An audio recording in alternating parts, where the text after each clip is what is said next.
किया गया। और रुक कर लेते हैं इस बीच आ रही एक और बड़ी खबर का। राजसमंद से इस वक्त की बड़ी खबर सामने आ रही है, जहां पर बड़ा हादसा हुआ है। बनास नदी में डूबने से 3 बच्चों की मौत हो गई है। गणपति विसर्जन के दौरान यह भीषण हादसा हुआ। प्रशासनिक अमला मौके पर पहुंच चुका है, कुछ अन्य की तलाश की जा रही है। तो इस वक्त की बड़ी खबर आपको बता रहे हैं, गणेश विसर्जन किया जा रहा था, इसी दौरान बड़ा हादसा हुआ है। बनास नदी में डूबने से 3 बच्चों की मौत हो गई है। बेहद दर्दनाक हादसा यहां पर देखने को मिला है। इस वक्त की बड़ी खबर आपको बता रहे हैं, राजसमंद से बनास नदी में डूबने से 3 बच्चों की मौत हो गई है। लगातार रेस्क्यू ऑपरेशन जारी है। इसी खबर पर ज्यादा जानकारी के साथ इस वक्त सहयोगी अलकेश हमारे साथ जुड़ चुके हैं। अलकेश, क्या कुछ अपडेट है, कैसे हुआ यह हादसा? आज शाम को नमाना गांव में गणपति विसर्जन के लिए नमाना के 52 कोटा तालाब पर पहुंचे थे, लेकिन वह जो गणपति की प्रतिमा विसर्जित करने के दौरान भी तालाब में एक बड़ा हादसा पेश आ गया। वहाँ पर कुछ युवक प्रतिमा के साथ ही जो घेरे पानी में चले गए और वहाँ डूब गए। स्थानीय लोगों ने जब वहाँ रेस्क्यू किया और उन बच्चों 3 बालकों को एक बार निकाल के तीनों जो युवकों को निकाल के आर के हॉस्पिटल पहुंचे, जहाँ पहले 2 युवाओं की मौत हो गई, बाद में तीसरे युवक का इलाज जारी था, लेकिन इलाज के दौरान उसने भी दम तोड़ दिया। फिलहाल ये स्थिति है, 3 युवाओं की जो वहाँ पर जो आर के अस्पताल में उनकी डेथ हो चुकी है और पूरा प्रशासनिक अमला फिलहाल मौके पर पहुंच चुका है। अलकेश, बताया जा रहा है कि कुछ अन्य लोगों की भी तलाश जारी है। क्या और भी लोग इस वक्त वहां पर डूबे हैं, ऐसी कुछ आशंका भी है क्या?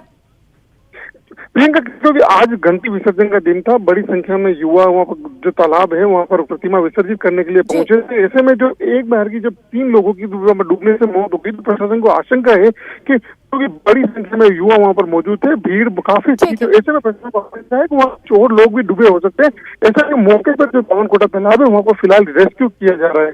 ठीक है अलकेश, फिलहाल रेस्क्यू ऑपरेशन जारी है, आपसे अपडेट्स लेते रहेंगे। बहुत शुक्रिया आपका इन तमाम जानकारियों के लिए। और रुक लेते हैं इस बीच एक और बड़ी खबर का। नागौर से ये बड़ी खबर है, खीवसर में व्यापारी का अपहरण किया गया है। व्यापारी कमल किशोर चांडक का अपहरण हुआ है। 5 बदमाशों ने इस अपहरण की वारदात को अंजाम दिया है।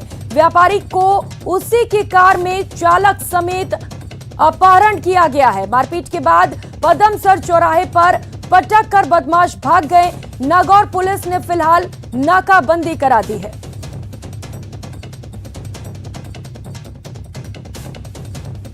तो इस वक्त ये बड़ी खबर आपको बता रहे हैं, किस तरीके से अपराधी बेखौफ हो चुके हैं। इस वारदात से आप समझ सकते हैं, उसी की कार में व्यापारी का अपहरण किया गया, कार में मारपीट की गई और फिर उसे सड़क पर फेंककर जो आरोपी हैं वो मौके से फरार हो गए हैं। फिलहाल पुलिस को पूरे मामले पर जानकारी मिल चुकी है। पुलिस ने शहर में नाकाबंदी करा दी है और फरार आरोपियों की तलाश की जा रही है। हालांकि कामयाबी पुलिस को कब मिलेगी ये भी देखने वाली बात होगी।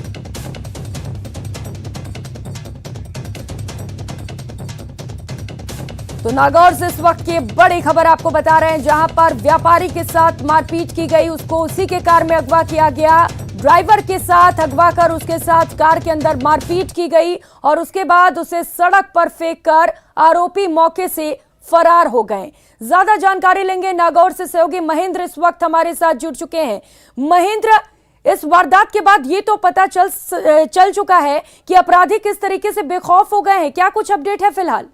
देखिए, खींवसर क्षेत्र में लगातार अपराध बढ़ रहे हैं और आज खींवसर के नामी व्यापारी है कमल चांडक, उनका अपहरण हुआ और उनकी कार में ही बदमाशों ने अपहरण कर लिया।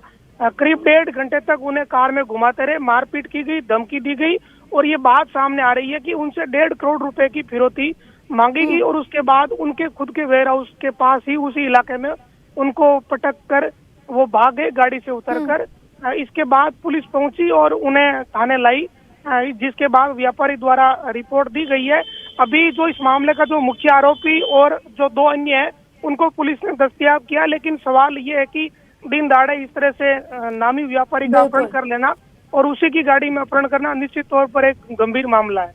बिल्कुल महेंद्र, और सवाल यही उठता है कि क्या पुलिस का खौफ बिल्कुल ही खत्म हो चुका है अपराधियों में से? बहुत शुक्रिया आपका इन तमाम जानकारियों के लिए। और फिलहाल यहाँ रुकेंगे एक छोटे से ब्रेक के लिए, लौटेंगे फौरन।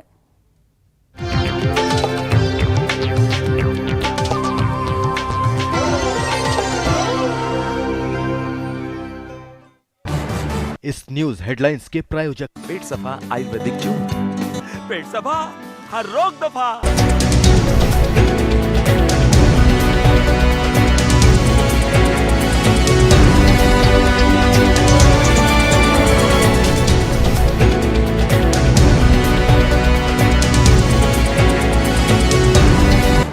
इस न्यूज हेडलाइंस के प्रायोजक पेट सफा आयुर्वेदिक जूस, पेट सफा हर रोग दफा। बचपन से क्रिकेट में ही लगता था दिल, कभी बल्ला तो कभी गेंद से किया कमाल। पाक के खिलाफ मैच में जीता देश का दिल। टीम इंडिया का स्टार हार्दिक पांड्या। देखिए व्यक्ति विशेष में आज रात 8 बजे।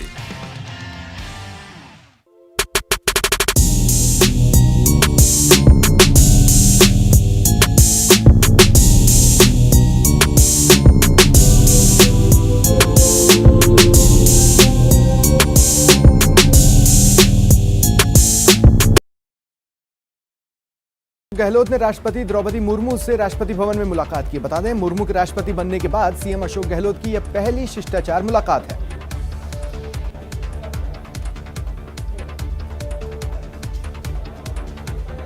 इसके बाद सीएम गहलोत ने उपराष्ट्रपति जगदीप धनखड़ से मुलाकात की। राजस्थान के कई मुद्दों पर चर्चा हुई। दिल्ली के रामलीला मैदान में कल होने वाली कांग्रेस की महंगाई के खिलाफ हल्ला बोल रैली में भाग लेने पोखरण से कांग्रेस कार्यकर्ता और पदाधिकारी दिल्ली के लिए रवाना हुए। डूंगरपुर जिले से भी कांग्रेस के कार्यकर्ता रवाना हुए। यूथ कांग्रेस के प्रदेश अध्यक्ष गणेश घोघरा ने कार्यकर्ताओं की बस को रवाना किया। झालावाड़ नगर परिषद सभापति प्रदीप सिंह राजावत ने अपना पदभार संभालने के 1 महीने के बाद मीडिया कर्मियों से चाय पर चर्चा की। बाड़मेर के धोरीमन्ना में युवक पर बेरहमी से हाथ पैर बांधकर लात घूसे और डंडों से मारपीट हुई। युवक की पिटाई का वीडियो वायरल है। बांसवाड़ा में प्रेम प्रसंग में एक युवक ने सुसाइड कर लिया। फिल्मी अंदाज में युवक प्रेमिका के घर के बाहर पहुंचा और परिवार को उल्हाना देते हुए सभी के सामने जहर पी लिया। भीलवाड़ा में सॉफ्टवेयर इंजीनियर को घर के बाहर धमकी भरा पत्र मिला। पत्र में सिर कलम की धमकी थी। आरोपी अभी पुलिस की गिरफ्त से बाहर है। जोधपुर में एसीबी ने 5000 की रिश्वत लेते पटवारी को रंगे हाथों पकड़ा। खसरा की तरमीम सही करने की एवज में पटवारी ने रिश्वत मांगी थी। अजमेर रेलवे प्रोटेक्शन फोर्स की टीम ने रेलवे स्टेशन पर निगरानी के दौरान मुजफ्फरपुर से बाल श्रम के लिए लाए गए 8 बच्चों को निगरानी में लेते हुए 2 आरोपियों को पकड़ा। उदयपुर के सलूम्बर कस्बे में रोडवेज बस और बाइक की भिड़ंत में 2 युवकों की मौत हो गई। उदयपुर जिले के गोगुंदा थाना क्षेत्र के भरोड़ी गांव में राजकीय उच्च प्राथमिक विद्यालय में दलित छात्राओं द्वारा खाना परोसने पर स्कूल का कुक नाराज हो गया और अमर्यादित भाषा का उपयोग किया। ग्रामीणों की शिकायत पर पुलिस ने कुक को गिरफ्तार किया। उदयपुर के राजकीय उच्च माध्यमिक विद्यालय भानपुरा में आक्रोशित स्कूली छात्रों ने तालाबंदी की। छात्र लंबे समय से अध्यापकों के रिक्त पदों को भरने की मांग कर रहे हैं। अलवर के जेल चौराहा स्थित सार्वजनिक प्रचंड महादेव मंदिर का पुजारी राजकुमार शर्मा 3 दिन से लापता है। अभी तक उसका कोई सुराग नहीं लगा। डूंगरपुर के रत्नावाड़ा गांव में एक बीए फाइनल ईयर की स्टूडेंट ने आत्महत्या कर ली। पुलिस ने शव का पोस्टमार्टम कराकर परिजनों को सौंपा। डूंगरपुर के बारों का शेर गांव में एक युवक का शव एनीकट में मिलने से सनसनी फैल गई। पुलिस जांच कर रही है। दूदू थाना पुलिस ने हाईवे पर लूटपाट करने वाली गैंग का पर्दाफाश कर 2 बदमाशों को गिरफ्तार किया। लूट की गाड़ी, एंड्रॉइड मोबाइल और 15,000 रुपए बरामद हुए। जैसलमेर में वन्यजीव विभाग ने सांड का शिकार करने वाले बाप बेटे को पकड़ा। दोनों ने 3 सांडों का शिकार किया था। बांसवाड़ा में जमीन विवाद को लेकर बुजुर्ग दंपत्ति पर हमला कर बदमाश फरार हो गए। महिला गंभीर रूप से घायल हुई है। बीकानेर के कोलायत में युवक से मारपीट कर नग्न करने का मामला सामने आया।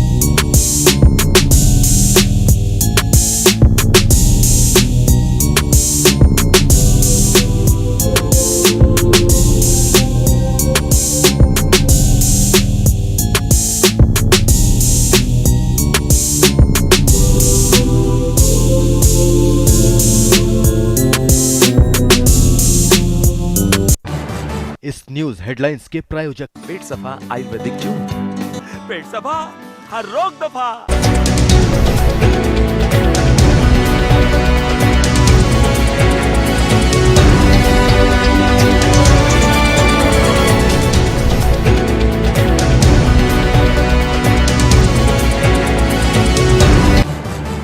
न्यूज हेडलाइंस के प्रायोजक पेट सफा आयुर्वेदिक जून, पेट सफा हर रोग दफा। बचपन से क्रिकेट में ही लगता था दिल, कभी बल्ला तो कभी गेंद से किया कमाल। पाक के खिलाफ मैच में जीता देश का दिल। टीम इंडिया का स्टार हार्दिक पांड्या। देखिए व्यक्ति विशेष में आज रात 8 बजे।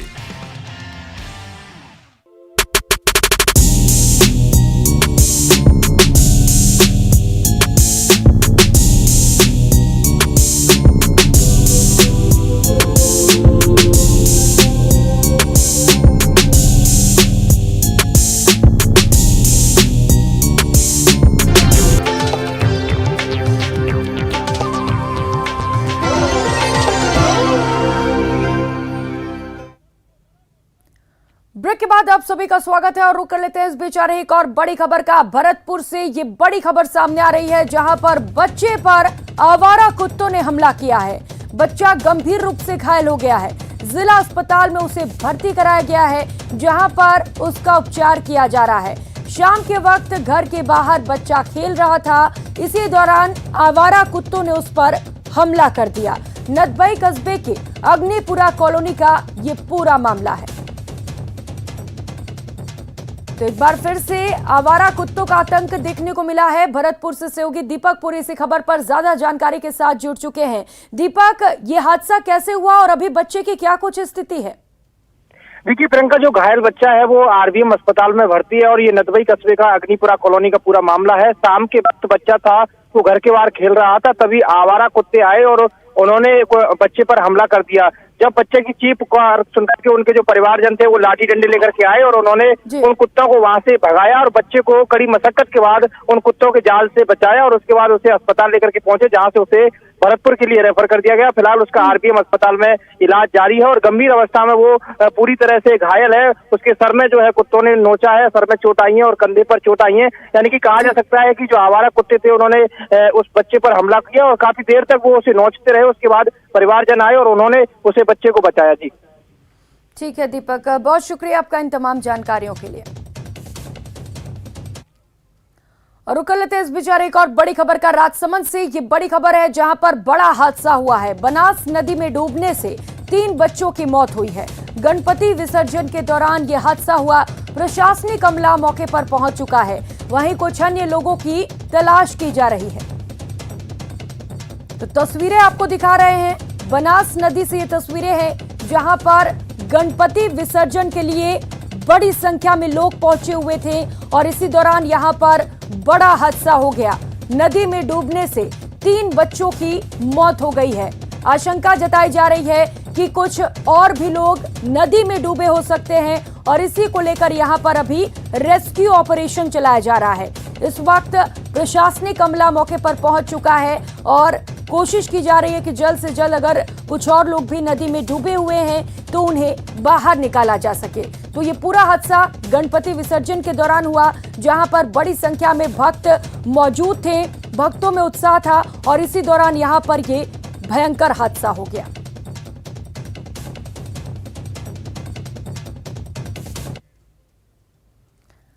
और अब बात लंपी की। प्रदेश में लंपी वायरस संक्रमण की रोकथाम के लिए सरकार के साथ साथ समाज सेवी संस्थाएं भी आगे आ रही हैं। जयपुर के ग्रामीण इलाकों में स्थित गौशाला में लंपी वायरस का कहर रोकने के लिए निःशुल्क दवाइयों की किट वितरित किए जा रहे हैं। पशुपालन मंत्री लालचंद कटारिया की पहल पर समाज सेवी संस्थाओं ने जयपुर ग्रामीण इलाके में 1500 से ज्यादा मेडिसिन किटों का वितरण किया है। मंत्री कटारिया ने बताया कि मुख्यमंत्री ने राजस्थान में लंपी वायरस से निपटने के लिए मिशन मोड पर कार्य करने के निर्देश दिए हैं। ऐसे में पशुपालन, गौपालन, कृषि विभाग के साथ साथ आधा दर्जन से ज्यादा विभागों के अधिकारी, कर्मचारी लंपी वायरस के खिलाफ मैदान में हैं।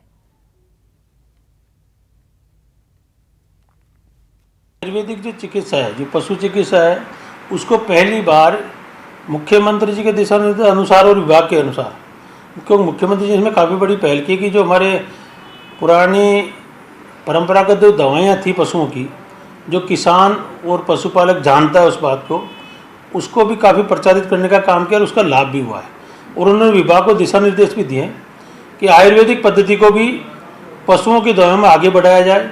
और उसके लिए हमने विभाग की तरफ से पत्र भी जारी किया है। आने वाले समय में इस आयुर्वेदिक चिकित्सा पद्धति को जो पशुओं के लिए उसको वहीं लंपी के सफल इलाज के लिए जूझ रहे पशुपालन विभाग के अधिकारियों कर्मचारियों के लिए अच्छी खबर है।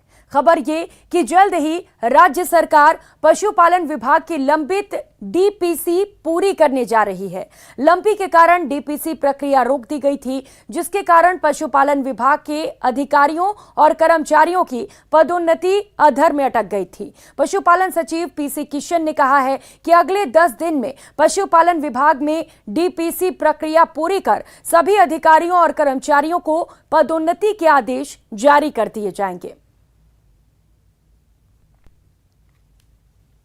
पदोन्नति वाला जो प्रकरण सब है हमारा, एलए से सबसे नीचे है पशुधन सहायक बोलते हैं, उसका पर वेटनरी असिस्टेंट, उसका पर एआईओ असिस्टेंट इंफॉर्मेशन ऑफिसर। तो और अब एक नजर पिंक सिटी टॉप 10 पर।